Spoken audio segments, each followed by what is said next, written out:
veux pas y aller, je veux rester chez moi. Sans prise de tête, sans penser aux profs et aux CPE, à la SVT, au SES,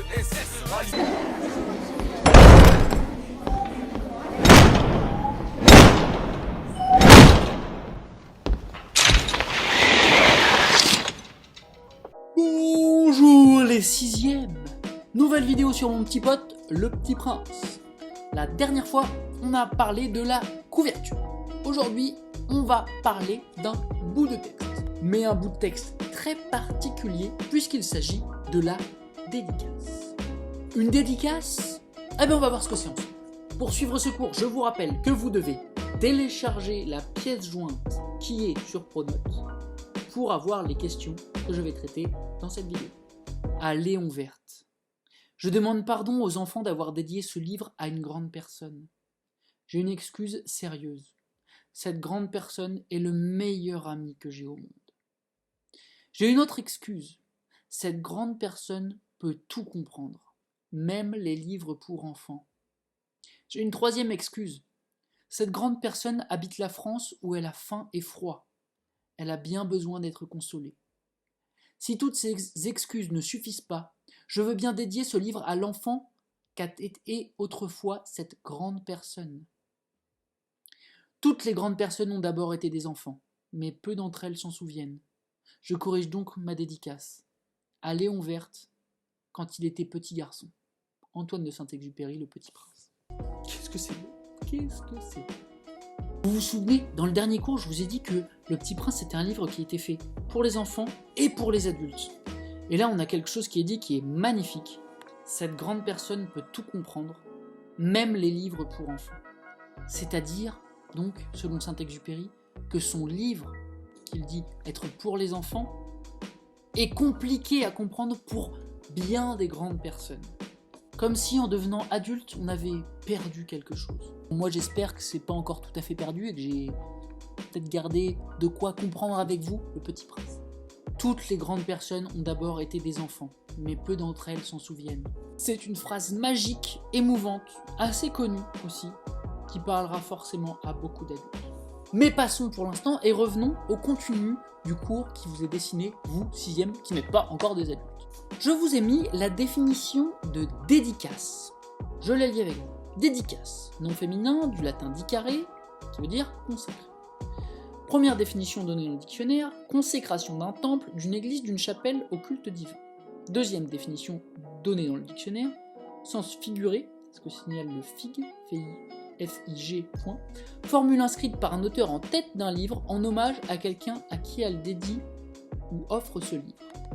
En la lisant, j'ai répondu quasiment à la question que je vous posais, puisque je vous demandais de surligner, souligner comme vous voulez, en rouge le sens d'origine du mot dédicace, et en jaune le sens figuré, spécialisé dans le domaine artistique. Ça nous permet de parler de ce que c'est que le sens propre et le sens figuré, des choses qui sont toujours écrites dans le dictionnaire. Et donc, il faut connaître un peu ce que ça veut dire pour pouvoir se servir d'un dictionnaire, qu'il soit en ligne ou qu'il soit en version papier. Sens propre, c'est le premier sens de ce terme. La dédicace, d'abord, ça voulait dire la consécration d'un temple ou d'une église. C'est ce que ça voulait dire au départ. Sens figuré, c'est la manière dont on utilise ce terme dans un autre domaine, par extension.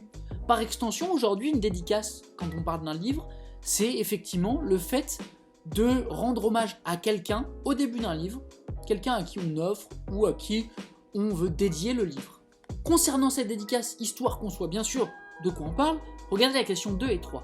Dans le texte, qui est désigné par le pronom « je » ? Qui dit « je » dans le texte ? Est-ce que c'est Antoine de Saint-Exupéry ? Est-ce que c'est Léon Verte ? Ou est-ce que c'est le Petit Prince qui parle ?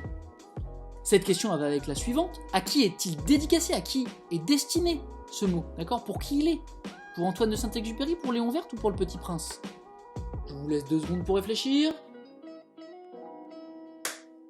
Le texte est écrit par Antoine de Saint-Exupéry, c'est lui le « je », d'accord ?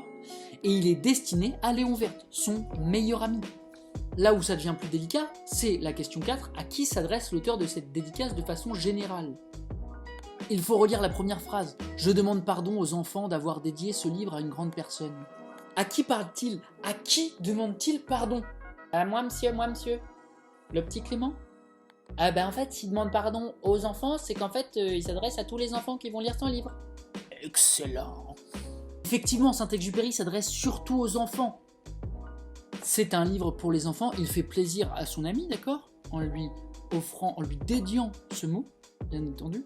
Mais c'est aux enfants qu'il parle, et ce sont des mots qui sont dirigés à l'usage des enfants, surtout plus qu'à l'usage de son ami d'ailleurs. Alors on remplit ensemble sur son cahier la question 5. La personne à qui est dédié le livre est une... Je vous aide, c'est la taille, la taille et puis l'âge. Une personne, une grande personne, oui, une grande personne. Pour le reste, mettez pause sur la vidéo maintenant et remplissez la feuille. Je vous donne les réponses juste après ce moment de pause.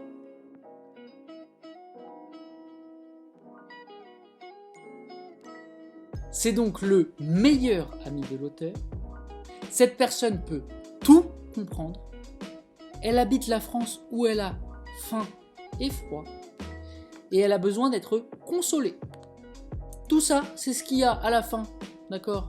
Donc c'est la 5e question. Il faut la remplir avec ce que je viens de vous dire si vous ne l'aviez pas trouvé par vous-même. Et vous pouvez l'entourer en rouge dans votre cahier. Ça fera un bilan pour cette séance. Ok ? Et sur ce, on a terminé. Je vous dis donc à la prochaine séance pour une nouvelle fois parler du Petit Prince. Cette fois-ci, un texte qui vient du livre. Enfin, on va commencer l'histoire. On commence à parler du texte. En attendant, je vous souhaite une excellente journée.